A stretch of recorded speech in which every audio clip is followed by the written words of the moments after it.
Hello students, हम लोग miscellaneous exercise solve कर रहे थे 5, उसके क्वेश्चन नंबर 25 तक डिस्कशन हो गया था। आज हम क्वेश्चन नंबर 26 ऑनवर्ड्स देखेंगे। तो क्वेश्चन नंबर 26 क्या दिया हुआ है, देखो, find the acute angles between the curves at their points of intersection. दो कर्व दिए हैं आपको, y equals to x square और y equals to x cube. उन दोनों का जो इंटरसेक्शन का पॉइंट है उस पर दोनों कर्व के बीच में कितना एंगल है वो हमको फाइंड आउट करना है। तो सबसे पहले तो हम ये फाइंड आउट करते हैं कि ये जो दो कर्व्स है y equals to x square और y equals to x cube, इन दोनों का पॉइंट ऑफ इंटरसेक्शन क्या होगा। So the given equations of curve, the given equation of curves are y equals to x square and y equals to x cube। तो हम इसको ऐसा लिख सकते हैं क्या, x cube equals to x square, so x cube minus x square equals to 0। इन दोनों में से कॉमन निकलेगा x square, so x minus 1 equals to 0। So x square equals to 0 और x minus 1 equals to 0। So x equals to 0 और x equals to 1। ऐसी दो value आ गई, x की वैल्यू 0 आ गई और x की वैल्यू 1। तो जब x की वैल्यू 0 आई और x की वैल्यू 1 आई तो y की वैल्यू क्या आएगी। तो देखो y यानी एक्स स्क्वायर है, एक्स क्यूब है, तो y की वैल्यू भी 0 और y की वैल्यू 1। इसमें पुट करो या इसमें पुट करो, तो y की वैल्यू x 0 है तो y 0, x 1 है तो y 1। So point of intersection क्या आ गया, पॉइंट ऑफ इंटरसेक्शन R। एक पॉइंट ऑफ इंटरसेक्शन आ गया 0 0 और दूसरा पॉइंट ऑफ इंटरसेक्शन आ गया 1 1। देखो 0 0 1 1, ऐसे दो पॉइंट ऑफ इंटरसेक्शंस आपको मिल गए। अब पॉइंट ऑफ इंटरसेक्शन मिलने के बाद, ठीक है, इन दोनों का पॉइंट ऑफ इंटरसेक्शन आपको मिल गया 0 0 1 1। तो अब आप क्या करेंगे, हमें क्या करना था, इन दोनों कर्व्स के बीच में एक्यूट एंगल फाइंड आउट करना था। दोनों कर्व्स के बीच में क्या फाइंड आउट करना था, एक्यूट एंगल। तो हमेशा ध्यान में रखना, एक्यूट एंगल जो है वो कभी कर्व के बीच में निकालना पॉसिबल नहीं होता है। तो हम क्या करते हैं, कर्व को टेंजेंट ड्रॉ करते हैं। कर्व को क्या ड्रॉ करते हैं, टेंजेंट, और टेंजेंट के बीच में एंगल निकालते हैं। तो हम पहला कर्व जो है y equals to x square, इसकी टेंजेंट की इक्वेशन निकालेंगे, और y equals to x cube जो है, इसको जो टेंजेंट ड्रॉ की है उसकी इक्वेशन निकालेंगे। और कितनी टेंजेंट्स निकलेगी, दो पॉइंट है तो दो टेंजेंट्स निकलेगी। तो टेंजेंट निकालना है तो टेंजेंट यानी लाइन, और लाइन कौन से पॉइंट से जा रही है वो आपको पता है। पहली टेंजेंट 0 0 से जाएगी, दूसरी टेंजेंट 1 1 से जाएगी, यानी पॉइंट पता है, सिर्फ क्या पता करना पड़ेगा, स्लोप। तो स्लोप ऑफ टेंजेंट कैसे निकालेंगे, देखो, so slope of tangent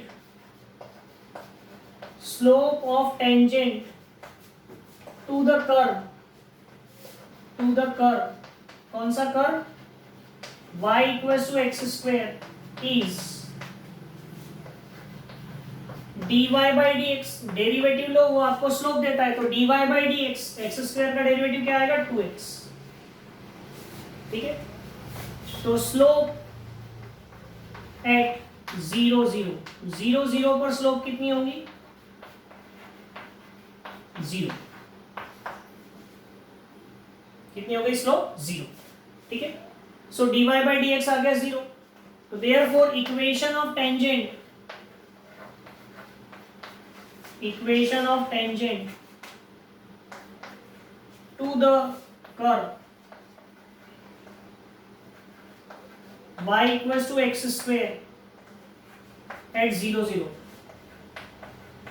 is, तो टेंजेंट की इक्वेशन होती है y minus y1 equals to m x minus x 2। So y minus 0, m भी 0 है, x माइनस 0, ये आ गया y इक्वल्स टू 0। ये हो गई टेंजेंट की इक्वेशन, कौन से पॉइंट पर, 0 0 पर, कौन से कर्व पर, y equals to x square पर। इसको अगर वेक्टर फॉर्म में लिखे हम तो j कैप इक्वल्स टू 0 आ गया, y यानी j। ठीक है, अलॉन्ग वाई एक्सिस जे कैप होता है। फिर दूसरे कर्व की बात करते हैं y equal to x cube की।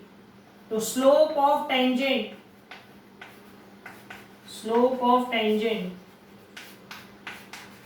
To the curve y equal to x cube is y equal to x cube को टेंजेंट क्या होगा, dy by d x equals to 3x square. इसका डेरिवेटिव लेंगे तो x क्यूब का derivative क्या होगा, 3x स्क्वायर। तो स्लोप एट 0 0 0 0 पर स्लोप क्या होगी, dy by d x equals to 0 ही आ जाएगा, x की जगह 0 पुट करेंगे तो। सो इक्वेशन ऑफ टेंजेंट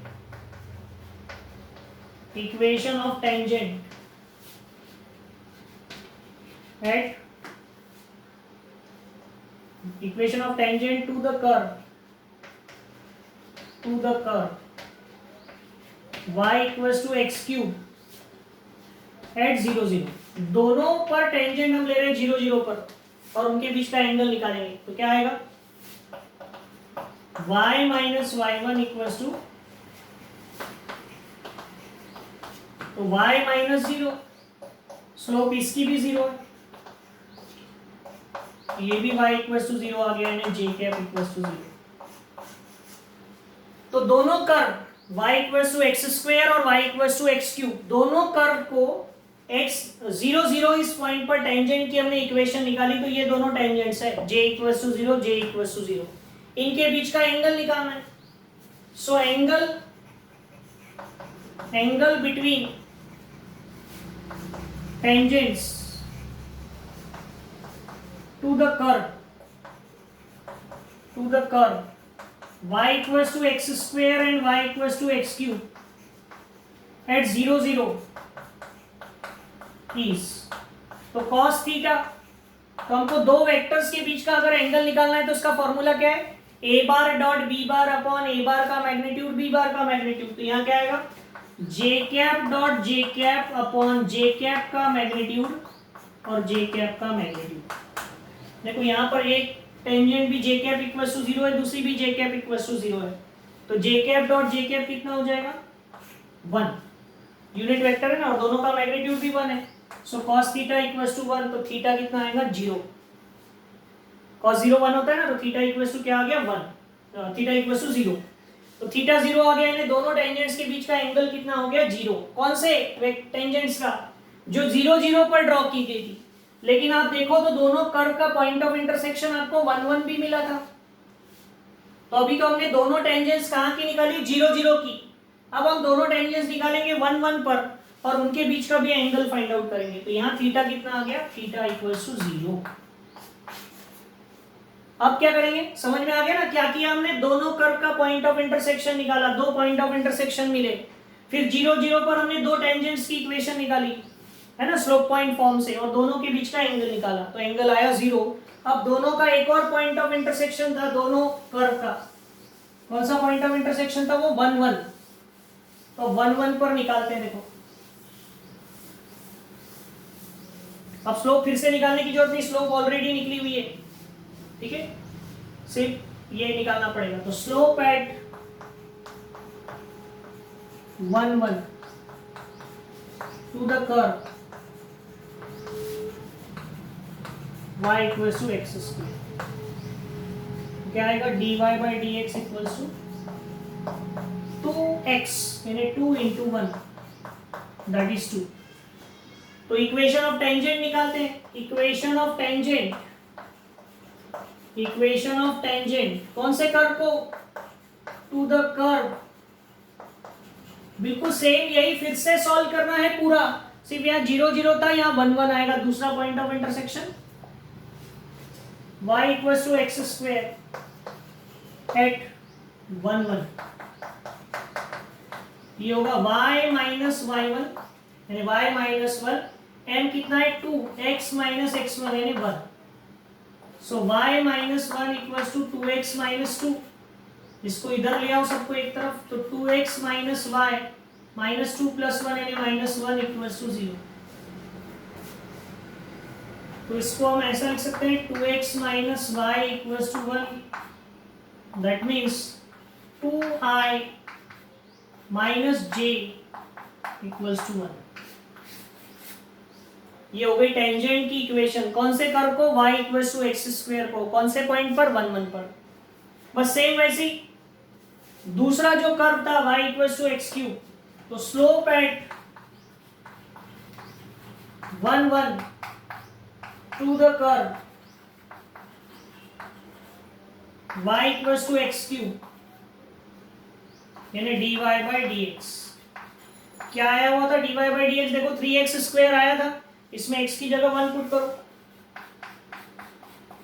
यानी 3, तो स्लोप आपको मिल गई 3। तो equation of tangent,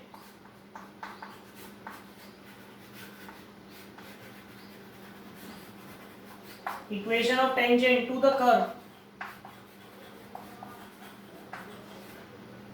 y equals to x cube at 1 1 is 1 1 पर टेंजेंट की इक्वेशन क्या होगी? यही फॉर्मूला लिखना पड़ेगा, y minus y1 mx minus x1।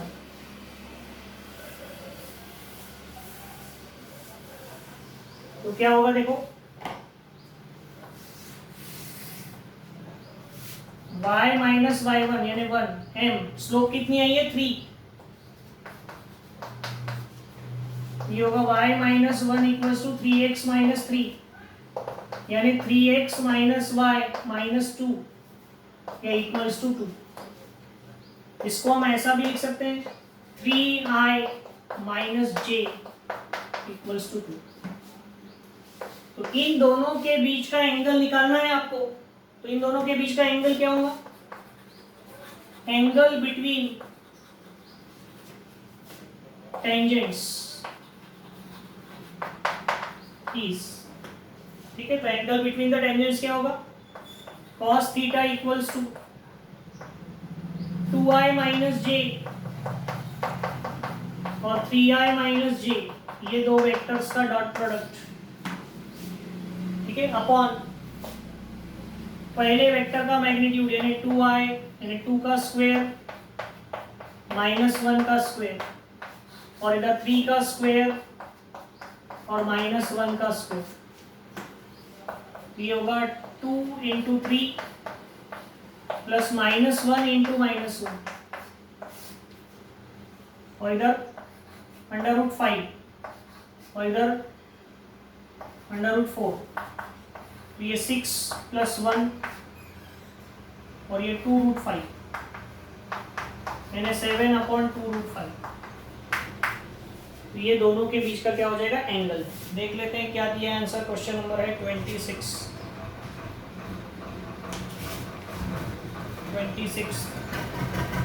7 upon 5 root 2 5 root 2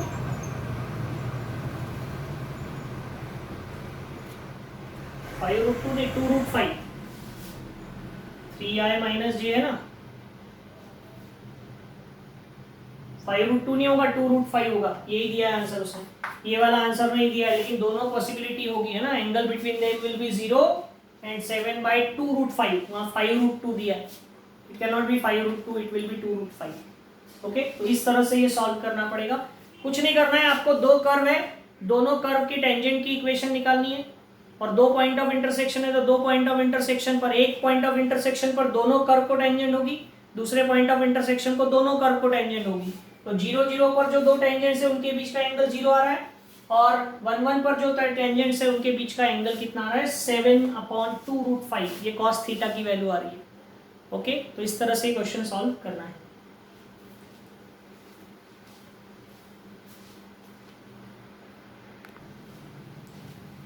अभी देखो ये नेक्स्ट क्वेश्चन क्या दिया है, find the direction cosines and the direction angles of the vectors. आपको ये एक वेक्टर दिया है, आपको इसके डायरेक्शन कोसाइंस और डायरेक्शन एंगल्स दोनों फाइंड आउट करना है। ठीक है, तो हम क्या करते हैं, इस वेक्टर को कुछ नाम ले लेते हैं, p bar equals to 2i plus j plus 2k।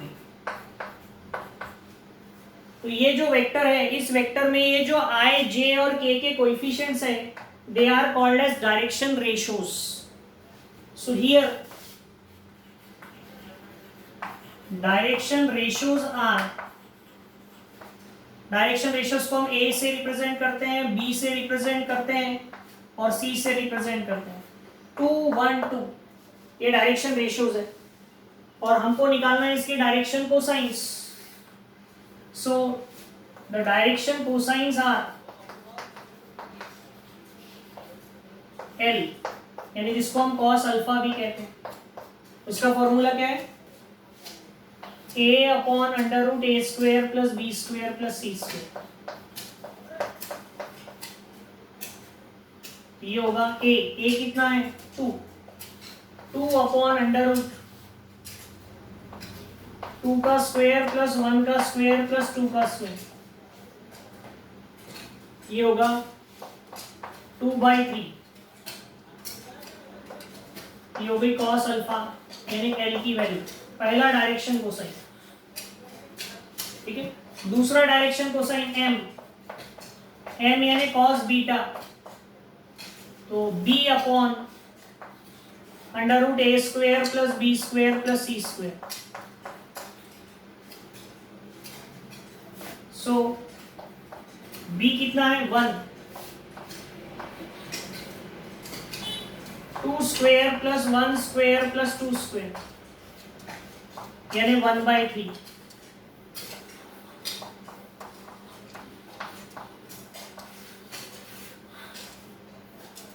ठीक है. और तीसरा यानी n cos gamma equals to c upon under root a square plus b square plus c square. ठीक है. तो क्या हो जाएगा? n equals to cos gamma equals to c कितना है? 2. So 2 upon under root a square plus b square plus c square. 2 square plus 1 square plus 2 square. ठीक है. तो ये क्या हो जाएगा? n equals to 2 upon 3. तो 9 ही आने वाला. अंडर रूट 9 है 3. तो आपको देखो ये तीनों डायरेक्शन कोसाइंस मिल गए. तो आपको डायरेक्शन कोसाइंस निकालने बोला था, तीनों डायरेक्शन कोसाइंस मिल गए. फिर और क्या निकालने बोला है? Direction angles. तो देखो cos अल्फा की वैल्यू कितनी आई है? 2/3. तो अल्फा कितना हो जाएगा? cos inverse 2/3.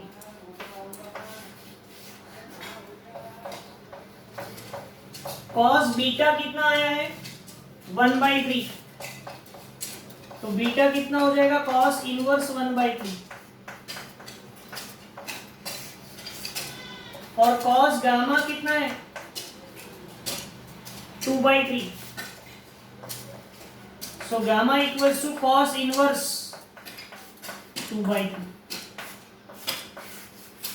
सो इस तरह से हम अल्फा, बीटा और गामा तीनों वैल्यूज को फाइंड आउट कर सकते हैं. Okay. That is direction angles.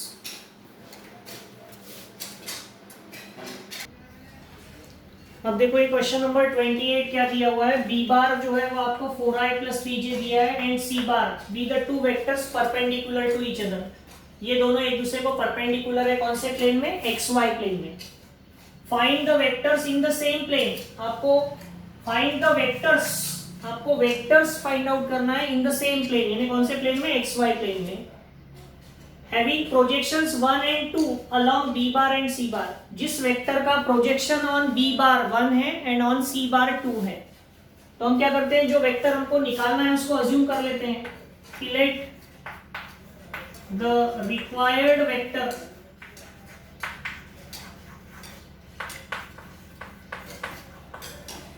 b bar equals to, ये कौन से प्लेन में? xy प्लेन में है, इसलिए इसका सिर्फ i और j रहेगा, k कैप नहीं रहेगा क्योंकि xy प्लेन में. तो xi प्लस yj ले लिया उसको. ठीक है. अब ये वेक्टर का b बार पर प्रोजेक्शन कितना है? 1. Projection of d bar on b bar is 1। दिया ही उसने कि जो वेक्टर निकालना है उसका प्रोजेक्शन बी बार पर कितना है 1। और प्रोजेक्शन का फॉर्मूला क्या होता है, ऐसा होता है देखो, d bar dot b bar upon b bar का मैग्नीट्यूड। ए बार का प्रोजेक्शन बी बार पर निकालना हो तो a bar dot b bar upon b bar का मैग्नीट्यूड। यहाँ डी बार का प्रोजेक्शन बी बार पर दिया है, so d bar dot b bar upon b bar का मैग्नीट्यूड कितना है 1। तो क्या आएगा, डी बार क्या है, एक्स आई प्लस वाई जे और बी बार क्या है 4i plus 3j upon under root 4 का स्क्वायर प्लस 3 का स्क्वायर इक्वल्स टू कितना दिया है 1। तो ये कितना आएगा 4x प्लस 3y और ये 16 प्लस 9 25 यानी 5 इक्वल्स टू 1। तो आपको एक इक्वेशन मिल गई क्या, 4x plus 3y equals to 5, equation 2। ये इक्वेशन मिल गई x और y। अब दूसरी एक और इंफॉर्मेशन दी थी उसने, क्या कि इस d बार का प्रोजेक्शन किस पर, c बार पर कितना है 2। प्रोजेक्शन ऑफ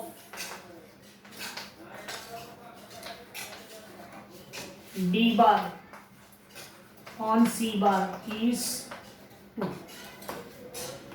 तो अब आपको c बार दिया नहीं है ना, अगर c बार दिया रहता तो हम निकाल सकते थे आसानी से, एक और इक्वेशन मिला लेते, लेकिन अभी ऐसा दिया नहीं है। तो इसके लिए हमें क्या करना पड़ेगा, देखो जरा समझते हैं। उसने प्रॉब्लम में लिखा है कि b बार और c bar they are perpendicular to each other. और कौन से प्लेन में, एक्स वाई प्लेन में, ऐसा बोल रहा है। और ये जो तीसरा वेक्टर जो हमें फाइंड आउट करना है उसको हम ऐसा ले लेते हैं, ये वो वेक्टर है जिसका नाम क्या है डी बार, एक्स आई प्लस वाई के। ये भी उसी प्लेन में है, कौन से प्लेन में, एक्स वाई प्लेन में ही है। इसको कुछ नाम ले लेते हैं इस ट्राइंगल को, पी क्यू, हाँ ये राइट एंगल ट्राइंगल। तो हमको क्या दिया था कि डी बार का प्रोजेक्शन किस पर, बी बार पर कितना था 1। अब इस डायग्राम से देखो डी बार का प्रोजेक्शन बी बार पर क्या होगा, ये मैंने बताया था प्रोजेक्शन है नहीं, ये डी बार का प्रोजेक्शन बी बार पर होगा पी क्यू, और डी बार का प्रोजेक्शन ये जो वेक्टर था, कौन सा वेक्टर, सी बार, डी बार का प्रोजेक्शन ऑन सी बार यानी क्या होगा क्यू आर, वो कितना है 2। Projection of d bar on c bar is 2, that means qr is 2, qr की वैल्यू कितनी है 2। और projection of d bar on b bar यानी pq कितना है 1। देखो हमने ऐसा पढ़ा था कि ये वेक्टर है a बार, ये वेक्टर है b बार, और a बार का प्रोजेक्शन अगर b बार पर निकालना है तो ऐसा परपेंडिकुलर ड्रॉ करो, ये प्रोजेक्शन कहलाता है। ये जो पार्ट है इट इज कॉल्ड प्रोजेक्शन। तो यहां पर भी देखो डी बार का प्रोजेक्शन बी बार पर निकालना है तो पी क्यू होगा, और बी बार का प्रोजेक्शन सी बार पर निकालना है तो क्या होगा क्यू आर। तो क्यू आर की वैल्यू आ गई 2 और पी क्यू की वैल्यू आ गई 1। और ये डी बार था P R, so d bar का मैग्नीट्यूड क्या होगा, under root x square plus y square. किसी भी वेक्टर का मैग्नीट्यूड यानी आई जे के कोएफिशिएंट्स के स्क्वायर का सम और उसका अंडर रूट। तो ये किसकी वैल्यू आ गई पी आर।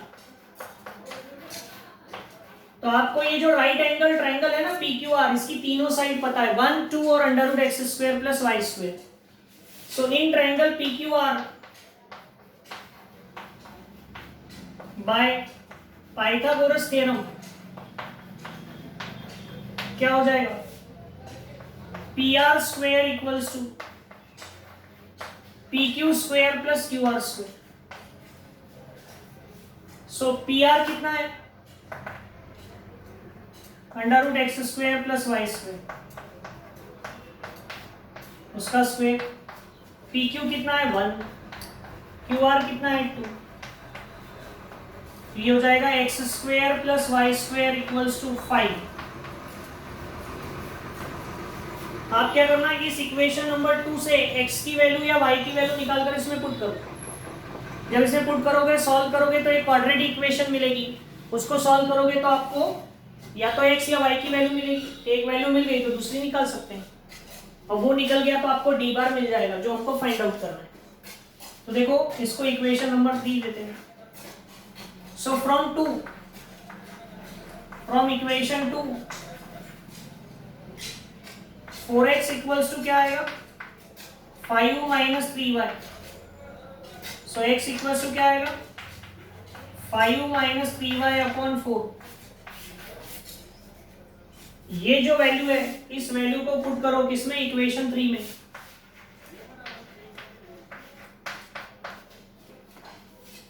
सो 5 माइनस 3y अपॉन 4 का square plus y square equals to 5। ये क्या होगा a का square minus 2ab plus 9y square upon 16 plus y square equals to 5। तो ये एलसीएम आ जाएगा 16। सो ये 25 minus 30y plus 9y square, ये 16 का इंटू होगा तो 16y स्क्वायर इक्वल्स टू 5। 16 उधर मल्टीप्लाई में चले जाएगा तो ये आएगा 25y square minus 30y plus 25 equals to 80। ठीक है, तो इसको इधर ले आएंगे तो 25y स्क्वायर माइनस 30y, ये इधर आएगा 55 माइनस 55 इक्वल्स टू 0। इस इक्वेशन को आप 5 से डिवाइड करके ऐसा लिख सकते हैं 5y square minus 6y minus 11 equals to 0। So it is a quadratic equation. इस क्वाड्रेटिक इक्वेशन को हम सॉल्व करके y की दो वैल्यूज मिलाएंगे, फिर y की दो वैल्यूज को यहाँ पुट करके x की दो वैल्यूज मिलेगी, तो आपको वो वेक्टर्स मिल जाएंगे। एक नहीं दो मिलेगा, वैसे भी हमको यहाँ वेक्टर्स बोला है, वेक्टर नहीं। ठीक है, तो इस क्वाड्रेटिक इक्वेशन को आप सॉल्व करते हैं तो क्या होगा देखते हैं। चलो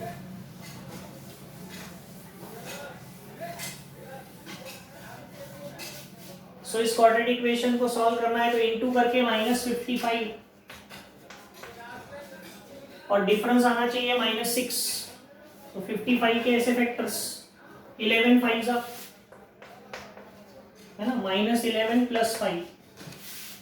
सो 5y square minus 11y plus 5y minus 11 equals to 0। So इनमें से y कॉमन निकलेगा 5y माइनस 11, इनमें से 1 कॉमन निकलेगा 5y माइनस 11 इक्वल्स टू 0। तो यहाँ हो जाएगा एक ब्रैकेट 5y माइनस 11 और एक हो जाएगा y plus 1। So y equals to 11 by 5 और y इक्वल्स टू माइनस 1। ऐसे दो टर्म आएंगे, y की दो वैल्यूज आ जाएंगी। अब y की दो वैल्यूज आई है तो x की भी दो वैल्यूज आएगी इक्वेशन 2 से। सो इक्वेशन 2 इंप्लाइज, देखो 4x प्लस 3y, y यानी 11 बाई 5 इक्वल्स टू 5। ये होगा 4x equals to 5 minus 33 by 5। ठीक है, तो क्या हो जाएगा, ये हो गया एलसीएम 5। सो 25 माइनस 33, ये 4x इक्वल्स टू क्या आएगा माइनस 8 बाई 5। सो x आएगा माइनस 2 बाई 5। ओके, अब x की वैल्यू मिल गई आपको, और एक वैल्यू निकालनी पड़ेगी। जब x की जगह आप कितना पुट, y की जगह कितना पुट करेंगे minus 1। Also 4x plus p, y की जगह minus 1 equals to 5। So 4x equals to 8 -3 उधर जाएगा तो x की वैल्यू कितनी आएंगी 2। ठीक है, तो अब आपको देखो वो जो दो पॉइंट्स है वो क्या मिलेंगे, दो वेक्टर्स क्या मिलेंगे। Therefore the required vector is क्या था, रिक्वायर्ड वेक्टर r इज नहीं लिखते हैं, क्या था d bar equals to xi plus yj। तो देखो हमारे पास x और y की दो पेयर आई है, क्या आई है देखो, कौन सी दो पेयर आई है, तो d bar equals to x, what is x, -2/5 i, और y यानी 11/5 g, और d बार इक्वल्स टू क्या है, x कितना आया 2i और -1j यानी g। तो ऐसे दो आंसर्स आपको मिलेंगे कौन से क्वेश्चन के, 28 के। तो 28 क्वेश्चन में देख लो आंसर क्या दिया हुआ है, वहां सिर्फ 2i - j दिया है, एक ही आंसर दिया है, तो दो आंसर आएंगे। क्वेश्चन में बोला ही था find the vectors not vector. तो इस तरह से क्वेश्चन नंबर 28 होगा। इसके आगे के प्रॉब्लम्स हम और आगे की क्लास में लेंगे। ओके।